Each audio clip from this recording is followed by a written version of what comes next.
მოგესალმებით. მოდით პირდაპირ საქმეზე გადავიდეთ.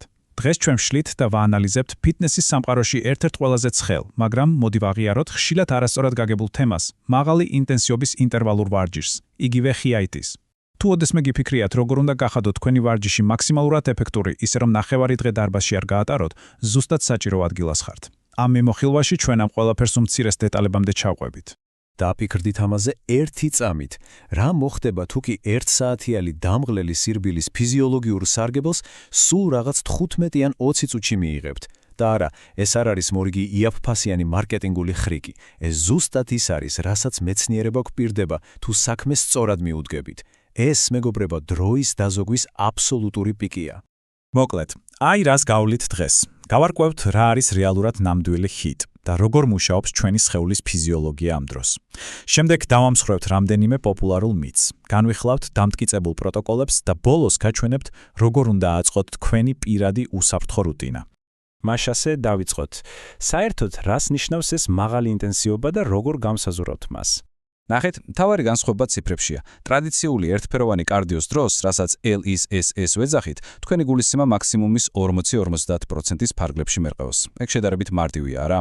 მაგრამ ნამდვილი ჰიტ სრულიად სხვა მხეცია. მუშაობის ფაზაში თქვენი გულისცემა 80-დან 95%-მდე უნდა ავიდეს. ეს იმას ნიშნავს, რომ ფაქტობრივად სუნთქვა უნდა გეკვირდეთ. დასვენების ფაზაში კი ისე 40-50%-მდე უნდა ჩამოხვიდეთ. აი ზუსტად ეს მკვეთრი კონტრასტია მთელი ამ სისტემის საიდუმლო. ახლა კი მოდით შევიხედოთ კულისებში. რა მოსდის ჩვენს ბიოლოგიურ ძრავას ამ დროს? ჩვეულებრივი კარდიო ძირითადად მხოლოდ აერობულ ანუ ჟანგბადზე დამოკიდებულ სისტემას ავარჯიშებს. მაგრამ ჰიტ ის უნიკალურია, რადგან ერთდროულად რთავს როგორც აერობულ, ისე ანაერობულ სისტემებს. წარმოიდგინეთ, რომ თქვენი სხეული სწავლობს, როგორ უკეთ მართოს რძის მჟავა და გაუძლოს დაღლილობას. და კიდევ ერთი მაგარი რამ, მიტოქონდრიების ბიოგენეზის.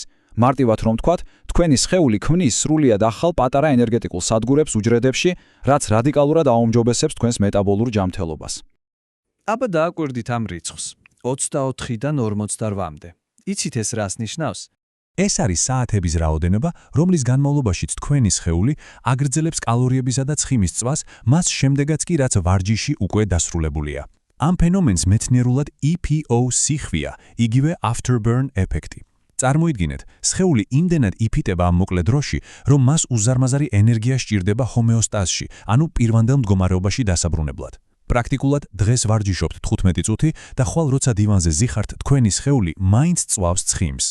მოდით შევაჯამოთ საბოლოოდ რას ვიღებთ. გარდა იმისა, რომ 15 წუთში 1 საათიანი სირბილის საქმეს ვაკეთებთ, ჰიტის ყველაზე დიდი პლუსი ისაა, რომ ის არ წვავს კუნთს. ზრდის ჰორმონისა და ტესტოსტერონის მომატების ხარჯზე თქვენ წვავთ ცხიმს და ინარჩუნებთ კუნთოვან მასას. პლუს ამას ის საოცრად ამცირებს ინსულინ რეზისტენტობას და აუმჯობესებს VO2max, ანუ ჟანგბადის ათვისების მაქსიმალურ უნარს.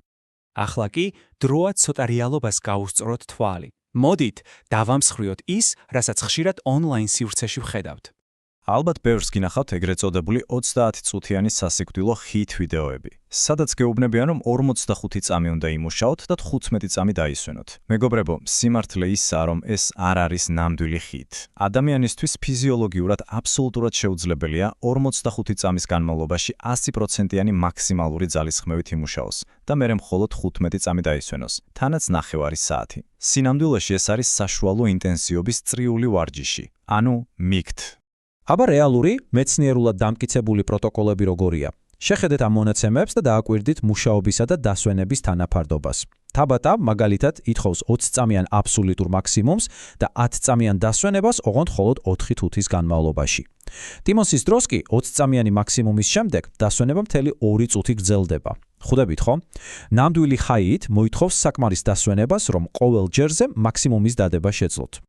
კარგი, თეორია გავიარეთ. ახლა ვნახოთ, როგორ უნდა ვაქციოთ ეს ყველაფერი ჩვენს პირად მუშა გეგმად. იდეალური სესია 4 ძალიან მარტივი, მაგრამ კრიტიკულად მნიშვნელოვანი ნაბიჯისგან შედგება.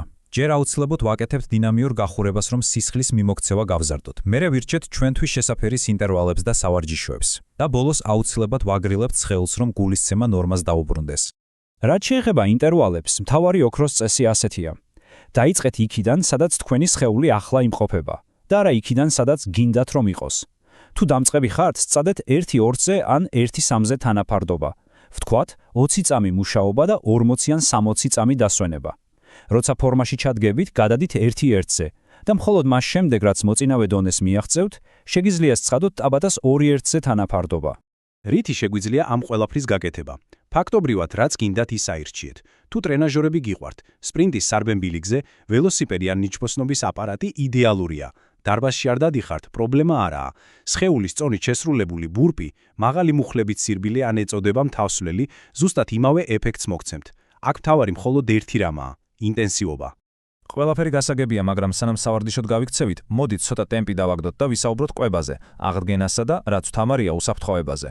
ეს ვარჯიში სხეულისთვის უზარმაზარი სტრესია, ამიტომ მანქანას საწვავი სწორად უნდა მივაწოდოთ.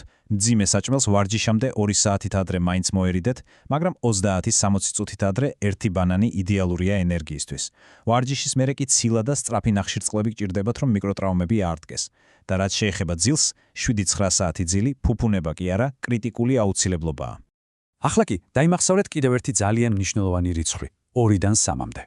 ეს არის აბსოლუტური მაქსიმუმი, რამდენჯერაც კვირაში ნამდვილი ჰიტ უნდა გააკეთოთ. იმიტომ რომ მეტი ყოველთვის არ ნიშნავს უკეთეს. სწორედ დასვენების დროს ხდება კუნდის და სხეულის რეალური ზრდა. თუ შეეცდებით ეს ყოველდღე აკეთოთ, ცენტრალურ ნერვულ სისტემას უბრალოდ გადაწვავთ. სტრესის ჰორმონი კორტიზოლი მკვეთრად აგიწევთ და პროგრესიც იქვე გაჭერდება. და ბოლოს, უსაფრთხოება. მოდი პირდაპირ ვთქვათ. ჰიტ ყველასთვის არ არის. თუ გულსიხსართვათა პრობლემები გაქვთ, ექიმის გარეშე არც იფიქროთ დაწყება. ასევე, თუ სრულიად დამწყები ხართ და საბაზისო ფიტნესი არ გაქვთ, ჯერ სხვა რამით დაიწყეთ. იგივე ეხებათ ორსულებსაც. თუ მანამდე არ იყვნენ სერიოზულად აქტიურები და თუ მუხლები ან სახსრები გაწუხებთ, არც ეგაა პრობლემა. უბრალოდ აირჩიეთ დაბალი ზემოქმედების, ეწოდება low impact ვერსიები, მაგალითად, ველოსიპედი ან ცურვა. ახლა როცა უკვე ზუსტად იცით მეცნიერება ამ ყოლათრის მიღმა, იცით როგორ მუშაობს თქვენი სხეული და გაქვთ კონკრეტული სამოქმედო გეგმა, გიტოვებთ ერთ მარტივ კითხვას. მზად ხართ გაცვალოთ 1 საათიანი მოსაწყენი სირბილი 15 წუთიან სუფთა მეცნიერულად დასაბუთებულ ინტენსივობაში. გადაწყვეტილება თქვენზეა. გამოიყენეთ ეს ცოდნა გონივრულად და შექმნით თქვენი საუკეთესო ვერსია. შევხვდებით შემდეგ ჯერზე.